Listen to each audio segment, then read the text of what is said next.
मुस्लिम marriage यानी निकाह को मुस्लिम लॉ में 3 वे क्लासिफाई किया जाता है, जैसे कि सही मैरिज, बातिल मैरिज और फासिद मैरिज। वैलिड मैरिज मीन्स सही मैरिज, वॉइड मैरिज मीन्स बातिल मैरिज, इरेगुलर मैरिज और वॉइडेबल मैरिज मीन्स फासिद मैरिज। मैं शाहाना आज ये डिस्कस करने वाली हूँ कि ये सही मैरिज, बातिल मैरिज और फासिद मैरिज में क्या क्या डिफरेंसेस है। तो मुस्लिम मैरिज एक कॉन्ट्रैक्ट है, तो वैलिड मैरिज के लिए वैलिड मुस्लिम मैरिज के लिए एक वैलिड कॉन्ट्रैक्ट होना चाहिए और वैलिड कॉन्ट्रैक्ट के लिए कुछ कंडीशंस फुलफिल करना होता है। Conditions for a valid contract: the parties must have capacity to contract marriage, there should be proposal, there should be acceptance of the proposal and there should be no impediments to the marriage।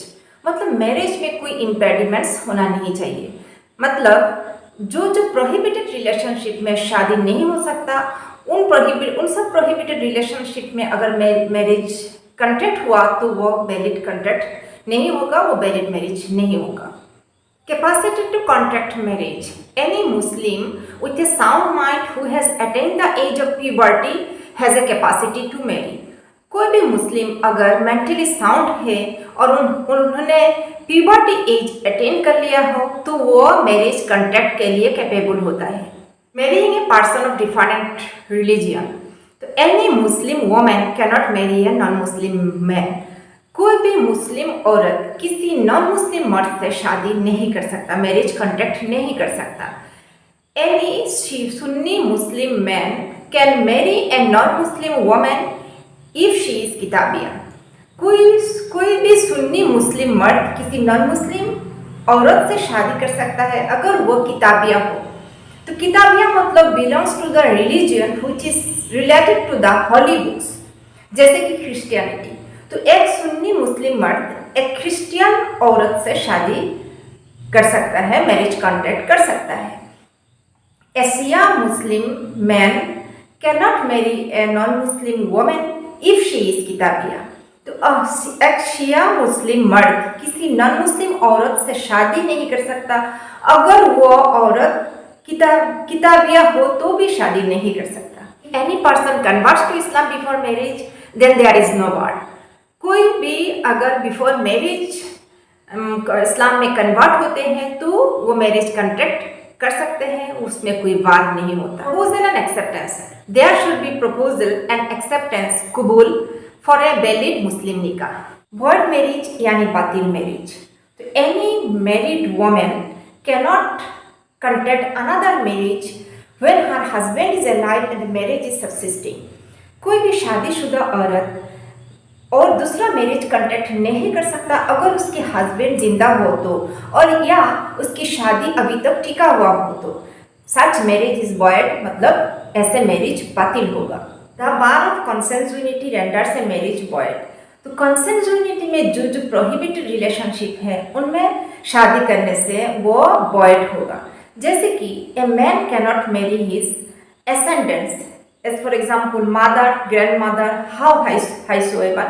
मतलब ए man cannot Mary उसकी माँ से शादी नहीं कर सकता, उसकी grand mother से शादी नहीं कर सकता, ये जितने ऊपर तक जाए।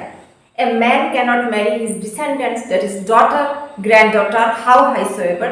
मतलब एक मैन उसकी डॉटर से शादी नहीं कर सकता, ग्रैंड डॉटर से शादी नहीं कर सकता, ये जितने नीचे तक जाए। A man cannot marry his sister whether full consanguine और यूटेराइन।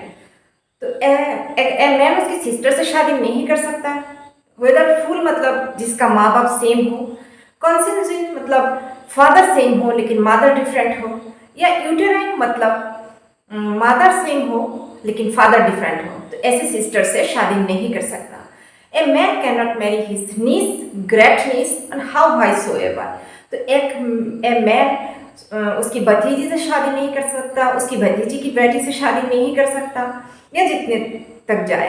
तो a man can not marry his aunt, great aunt, how howsoever whether paternal और मैटर्नल। तो एक मैन उसकी आंट से, उसकी ग्रैंड आंट से, या जितने तक जाए whether जो पैटर्नल हो या मैटर्नल हो शादी नहीं कर सकता, वो शादी वैलिड नहीं होगा, वॉइड होगा, बातिल होगा। तो marriage is also prohibited on ground of affinity. तो एफिनिटी के ग्राउंड में मैरिज वॉइड होता है। Thus, a man cannot marry his wife's mother, grand mother, how howsoever, मतलब एक मैन उसकी वाइफ की माँ से या वो वाइफ की ग्रैंड मदर से शादी नहीं कर सकता। Man cannot marry his wife's daughter, grand daughter, how howsoever if his marriage with his wife is consummated. तो एक मैन उसकी वाइफ की डॉटर से या ग्रैंड डॉटर से शादी नहीं कर सकता अगर उसकी मैरिज वाइफ के साथ कंज्यूमेट हुआ। तो अगर उसकी मैरिज वाइफ के साथ मैरिटल रिलेशन हुआ तो वाइफ की इस रिलेशन में शादी नहीं कर सकता, वो शादी वॉइड हो। A man cannot marry his father's wife or any other ascendant's wife। तो एक मर्द उसकी फादर्स की वाइफ से मतलब उसकी स्टेप मदर से या एनी अदर एसेंडेंट्स वाइफ से शादी नहीं कर सकता, वो शादी वॉइड होगा। A man cannot marry his son's wife और एनी अदर डिसेंडेंट्स वाइफ, मतलब एक मर्द उसकी सन बेटे की वाइफ से मतलब बहू से शादी नहीं कर सकता या एनी अदर डिसेंडेंट्स वाइफ से शादी नहीं कर सकता, वो शादी वॉइड होगा। Fosterage is another impediment to a valid Muslim marriage. Fosterage relation में शादी होने से वो वैलिड मैरिज नहीं होगा। फॉस्टरेज रिलेशन क्या है? सपोज किसी बच्चे को किसी औरत ने दूध पिला के बड़ा किया है, मतलब ब्रेस्ट फीडिंग करवाया है, लेकिन वो उसका ओरिजिनल माँ नहीं है, लेकिन उसके साथ उसका फॉस्टरेज रिलेशन बन गया, मतलब माँ जैसे रिलेशन बन गया। तो ऐसे फॉस्टरेज रिलेशन में शादी नहीं हो सकता। ऐसे फॉस्टरेज रिलेशन में शादी होने से वो शादी वॉइड होगा यानी बातिल होगा। Fasid marriage, irregular marriage, voidable marriage. A facid marriage is a marriage that can be regular or valid by removing irregularities। irregularities remove करके उस फासिद मैरिज को, इरेगुलर मैरिज को रेगुलर किया जा सकता है। विदाउट विटनेस, अगर शादी में विटनेस ना हो तो वो शादी इरेगुलर होगा, फसीद होगा, लेकिन उसे फिर से विटनेस के सामने दोबारा करवा के उसे रेगुलर बनाया जा सकता है। With the fifth wife by divorcing one of the four wives। तो अगर कोई फिफ्थ वाइफ से शादी करते हैं तो वो मैरिज, वो शादी इरेगुलर होगा, क्योंकि मुस्लिम लॉ 4 वाइफ को अलाउ करते हैं। तो कोई अगर फिफ्थ टाइम शादी करना चाहते हैं तो चारों वाइफ में से किसी एक को डिवोर्स देना होगा। With a woman undergoing iddat by expiration of iddat period, अगर कोई वुमेन इद्दत पीरियड में हो और तो उससे शादी करने से वो शादी इरेगुलर होगा। तो उस इद्दत पीरियड कंप्लीट करने के बाद ही वो शादी कर सकते हैं। तो इद्दत पीरियड क्या है? तो कोई औरत अगर अपने हस्बैंड से डिवोर्स लिया है तो वो दूसरे शादी करने के लिए उसे 3 मेंस्ट्रुएशन साइकिल यानी 3 मंथ्स का इद्दत पीरियड कंप्लीट करना होगा। वो 3 मंथ्स का इद्दत पीरियड कंप्लीट करने के बाद ही वो नेक्स्ट शादी कर सकता है। Prohibition by reason of difference of religion, अगर रिलीजन डिफरेंट हो तो वो शादी, वो मैरिज इरेगुलर होगा, लेकिन उसे कन्वर्ट करके, रिलीजन कन्वर्ट करके उस मैरिज को रेगुलर बनाया जा सकता है। With A women so related to the previous wife that if one of them had been a man, they would not have been lawfully intermarried by divorcing the wife who is the obstacle। तो ऐसे औरत, कोई भी ऐसे औरत से शादी नहीं कर सकता जो उसकी पहली पत्नी से ऐसे रिलेटेड हो कि अगर वो मेल होता तो उसकी वाइफ और उसके बीच शादी नहीं हो सकता, वो प्रोहिबिटेड रिलेशनशिप में आ जाते। जैसे कि अगर वो औरत मेल होता तो उसकी वाइफ के, किसी की वाइफ की अगर ब्रदर होता तो वो ब्रदर सिस्टर में शादी नहीं हो सकता क्योंकि वो प्रोहिबिशन में आ जाते हैं। तो ऐसे रिलेशन में वो कोई भी उससे शादी नहीं कर सकता। उससे शादी करने के लिए उसकी प्रीवियस वाइफ को डिवोर्स देना होगा। तो मैं ये एग्जाम्पल से क्लियर करती हूँ। सपोज ए हस्बैंड है, बी उसका वाइफ है और सी सपोज बी का सिस्टर है, या सी एंड बी का रिलेशन ऐसे रिलेशन है जो प्रोहिबिटेड रिलेशनशिप में आ जाते हैं। जैसे कि अगर सी मेल होता, अगर सी लड़का होता तो बी और सी में शादी नहीं हो सकता, वो प्रोहिबिटेड रिलेशनशिप में आ जाते। अगर सी बी का भाई होता तो भाई बहन में शादी नहीं हो सकता, वो प्रोहिबिटेड रिलेशनशिप में आ जाती है।